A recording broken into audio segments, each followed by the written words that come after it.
They said a father's love is the strongest bond in the world. But what if that love was built on a lie? What if a millionaire believed his only daughter was blind, sheltered her, and protected her, only to learn that the truth was hidden in the most unexpected place? By the one person he overlooked every single day. This is the story of a father, a daughter, and a maid who carried a secret powerful enough to change their lives forever. Stay with me till the end.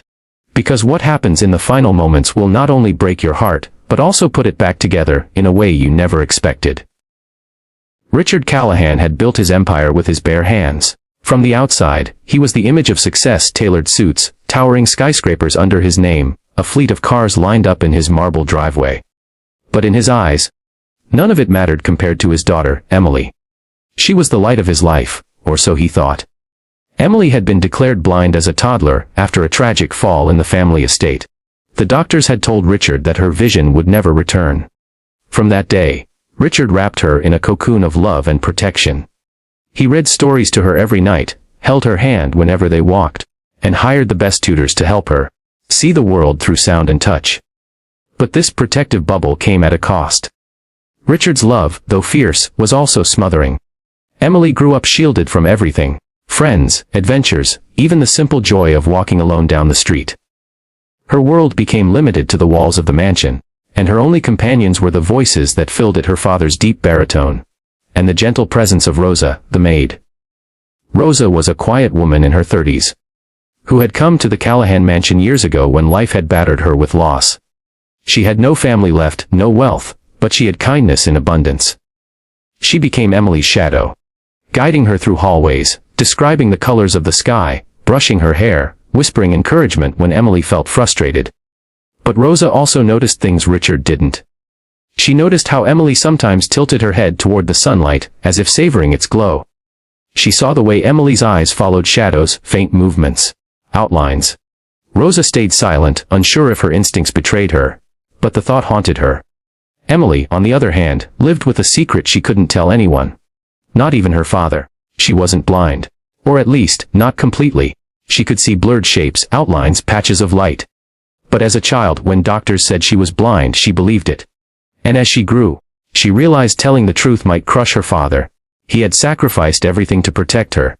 She feared that revealing she could see, even partially, would feel like betrayal. And so, Emily pretended. Pretended she was blind when she was with her father. Pretended she couldn't notice his tears when he thought she couldn't see.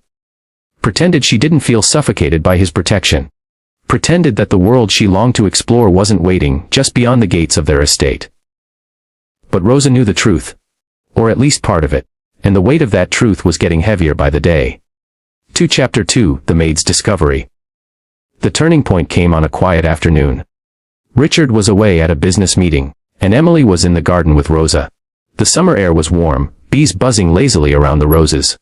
Emily knelt to touch a flower, then suddenly reached out, her hand stopping a bee in mid-flight before it even landed. Rosa froze. How did you know it was there?" Rosa whispered. Emily's face went pale.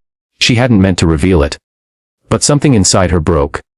For years, she had lived under the weight of the lie, playing the role of the helpless blind daughter. And now, in that garden, she confessed everything. "I can see, Rosa. Not perfectly, but I can.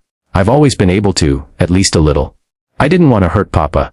He loves me so much. He gave up his whole life for me.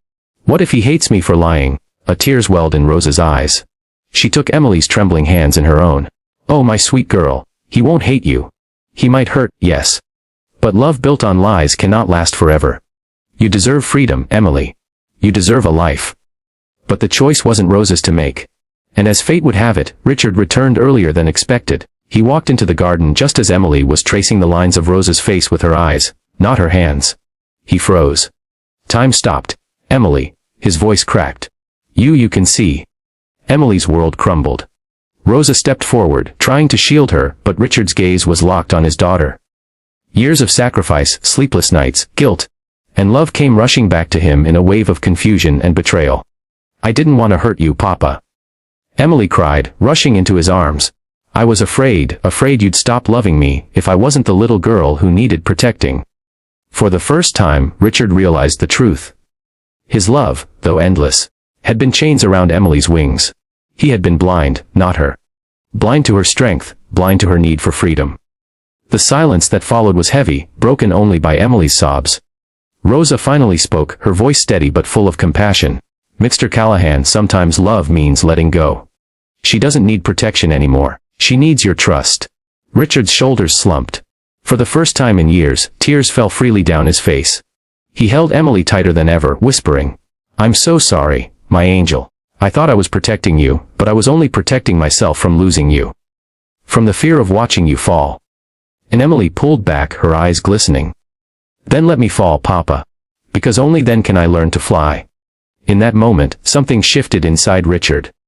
He realized his daughter didn't need a cage of love. She needed the sky. And he made a silent promise to give it to her.